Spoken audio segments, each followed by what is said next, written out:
خان صاحب جو ہیں چشمہ یہاں پہ لٹکا ہوا تھا اور انہوں نے بلو کلر کی شرٹ پہنی تھی اور ڈارک بلو کلر کی جرسی انہوں نے ان کے اپنے شرٹ کے اوپر پہنی ہوئی تھی. بڑے مطلب یہ ہیں کہ 3 دفعہ حلیم خان کی طرف سے جو کمپین خان صاحب اور ان کے اہل خانہ کی جانب خلاف چلائی جا رہی ہے اس پہ 2 باتیں انہوں نے کی. خان صاحب نے کہا کہ جو ان کی اہلیہ ہیں بشرا بی بی جس کے تانے بانے جو ہیں فرق ہوگی یا ان کے دیگر ان کے ساتھ جوڑے جا رہے ہیں، خان صاحب نے کہا کہ ان کی اہلیہ کا بینک اکاؤنٹ تک نہیں ہے، تو لہذا ان کے شوہر فرق ہوگی کے شوہر جو گجر صاحب ہیں اور ان کے سسر جو پی ایم ایل این کے ایم پی اے تھے، تو لہذا اگر ان پی ایم ایل این کے ایم پی اے یا ان کے بیٹے کے ذرائع آمدن بڑے ہیں یا ان کے بہو کے بڑے ہیں تو اس کے تانے بانے مجھ سے یا میرے خاندان سے کس طرح جوڑے جا سکتے ہیں؟ کیا ثبوت ہیں؟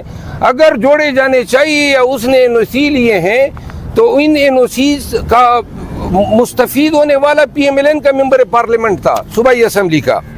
علیم خان کے حوالے سے انہوں نے کہا کہ علیم خان نے ٹی وی چینل صرف اس لیے خریدا ہے کہ جو 200 ارب روپے کی فارسٹ کی محکمہ انہار کی اور ایل ڈی اے کی جو زمین اس نے ہتھیائی ہوئی ہے اور جو 200 ارب کا میٹر ایل ڈی اے میں آج پینڈنگ ہے، صرف اس کو بچانے کے لیے چینل خریدا اور وہ سیاست میں بھی اس ناجائز آمدنی کی دفاع کے لیے ہے.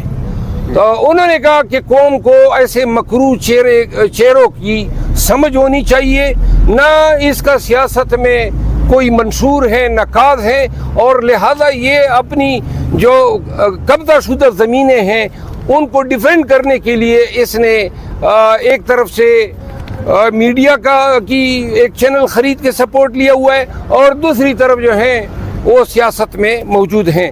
خان صاحب نے کچھ اور باتیں کہی ہیں جن کا میں ذکر ولاگ میں کروں گا، ساتھ میں کور کمی ڈیزل کے بارے میں کچھ کہا ہے. ڈیزل کے بارے میں جی آپ مجھے ذرا بات کرنے دینا. اب دوسری بات یہ ہے کہ خان صاحب نے یہ بات ضرور کہی کہ 16 مہینے تک حکمرانی کرنے والے نواز شریف قوم کو صرف اتنا بتا دیں کہ وہ قوم کے لیے کیا روڈ میپ رکھتے ہیں. وہی ڈار اسحاق ڈار اور وہی ٹیم جنہوں نے نواز شریف کا ہمیشہ ساتھ دیا، وہ ٹیم ان حالات میں پاکستان کو کس طرح معاشی دلدل سے نکال سکتی ہے؟ کیا کوئی حل وہ قوم کو بتانا پسند کریں گے؟ خان صاحب کو ہم نے آگاہ کیا کہ ایک جلسی کرنے کے بعد نواز شریف باہر نہیں آیا ہے اور نہ اس نے کوئی پبلک میٹنگ کی ہے. تو انہوں نے کہا کہ یہ ضرور سوال ان سے بنتا ہے کہ وہ قوم کو یہ تو بتا دیں کہ آپ کے پاس ان مسائل کا کیا حل ہے.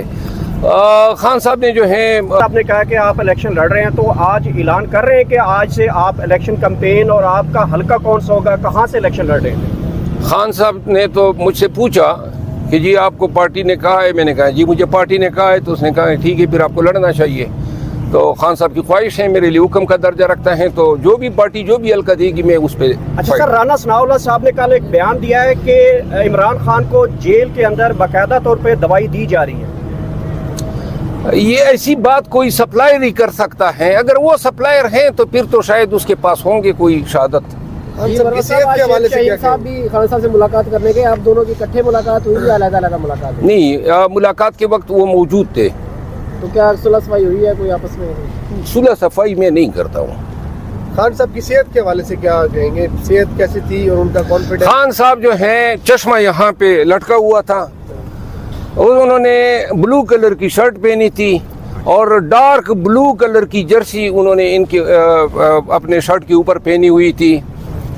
بڑے مطلب یہ ہیں کہ 3 دفعہ الکار آیا جیل کا کہ جی ملاقات کا وقت ختم ہو گیا ہے. خان صاحب جو ہیں وہ کہتے تھے نہیں اور بیٹھے رہے. تو خان صاحب جو ہیں آج کھل کے بولے معیشت پہ، فارن پالیسی پہ، کیسز پہ، پارٹی کے امور پہ.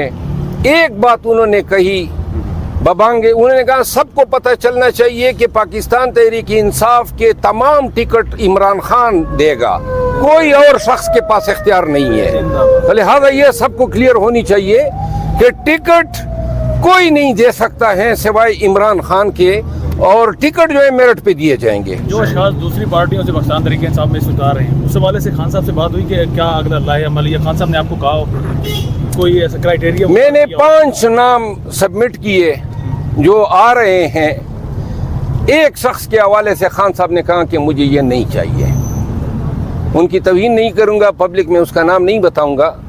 4 لوگوں کو انہوں نے خوش آمدید کہا.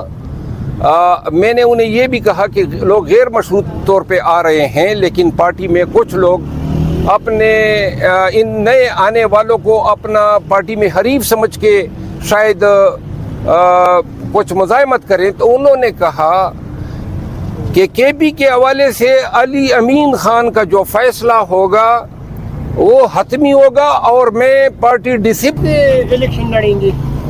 میرا خیال ہے کہ خان صاحب رہا ہوں گے انشاءاللہ. ایک بندہ جو آپ نے بتایا خان صاحب نے نام ثابت فرمایا تھا, وہ کس پارٹی سے کہیں مولانا فضل الرحمان صاحب کو نہیں تھے؟ تو بھائی میں نے آپ نے میرے جواب کا دوسرا حصہ سنا بھی, پھر بھی آپ سوال کر رہے ہیں. میں نے کہا ان کی حیا رکھنے کے لیے ان کا نام میں نہیں بتاؤں یہ گا, بتا دیں. کوئی اشارہ نہیں دوں گا. آپ نے بتایا کہ آپ نے ان کو یہ بتایا کہ ایک بندہ شامل ہوا اور منڈے کو آپ دوبارہ شامل کر رہے ہیں, تو خوش ہوئے شہباز؟ ہم دیکھیے 5 لوگوں کی فہرست میں ایک پہ خان کا ادھر تھا جو میں نے بتا دیا. کہیں وہ وہی تو نہیں جو بڑا نام آپ کہہ رہے تھے کہ ایک بڑا نام آنے والا ہے؟ نہیں, سارے بڑے نام ہیں. سر سننے میں آ رہا ہے فواد چودھری صاحب نے بھی ایک بیان دیا ہے کچھ دن پہلے کہ میں استحکام پاکستان پارٹی میں نہیں ہوں, میں دوبارہ پی ٹی آئی جوائن کروں گا. تو اس میں وہ نام تو نہیں رہی؟ یہ تو بحیثیت پی ٹی آئی ترجمان تو یہ بات میں نہیں کرتا ہوں, لیکن میں اپنی ذاتی حیثیت میں یہ کہتا ہوں کہ ہمیں ایسے لوگ قطعاً ناقابل قبول ہیں. Very good. ہمیں کوئی فواد چودھری, ہر وہ شخص جس نے خان کو برے وقت میں چھوڑا ہے, ہم نہیں سمجھتے ہیں کہ وہ ہماری رینکس میں دوبارہ کھڑے ہو سکتے ہیں. اگر کوئی ان کو واپس لا رہا ہے تو سب سے پہلے ان کو ہم سے لڑ